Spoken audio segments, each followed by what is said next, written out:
गौतम बुद्ध के प्रिय शिष्यों में एक ऐसा भी था जो बहुत आलसी था, परंतु वे उसे उतना ही स्नेह करते जितना कि अन्य शिष्यों के साथ। एक दिन गौतम बुद्ध ने उस शिष्य को एक कथा सुनाते हुए कहा, किसी गांव में एक ब्राह्मण रहा करता था। वह बड़ा भलाई आदमी था, लेकिन साथ ही काम को टाला करता था। वह यह मानकर चलता था कि जो कुछ भी होता है भाग्य से होता है।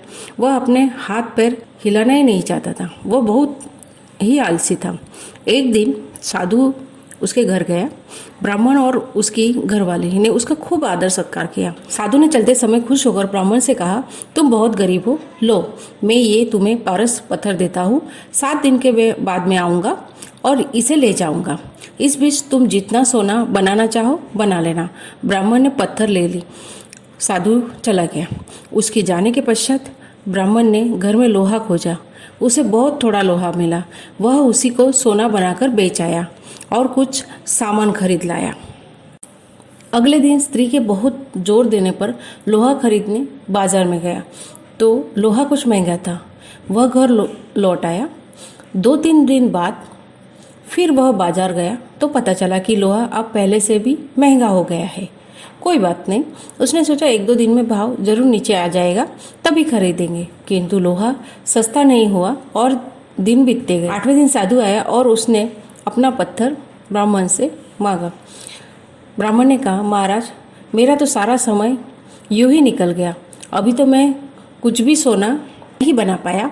आप कृपा करके इस पत्थर को कुछ दिन मेरे पास और छोड़ दीजिए। लेकिन साधु राजी नहीं हुआ। उसने कहा, तुम जैसा आदमी जीवन में कुछ नहीं कर सकता। तुम्हारी जगह और कोई होता तो कुछ न कुछ कर डालता। जो आदमी समय का उपयोग नहीं जानता वह कभी सफल नहीं होता। ब्राह्मण पछताने लगा, पर अब क्या हो सकता था। साधु पत्थर लेकर जा चुका था।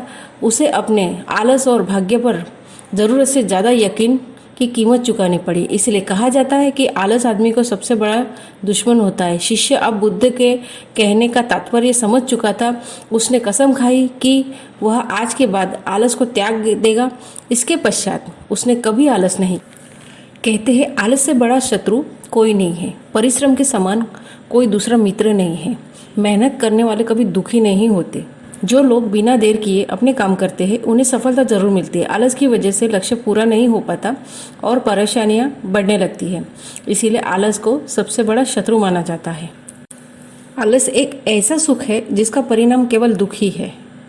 हमें अपनी ऊर्जा पुरानी बातों पर नहीं बल्कि भविष्य के लक्ष्य पर खर्च करनी चाहिए। यही सफलता का मूल मंत्र है।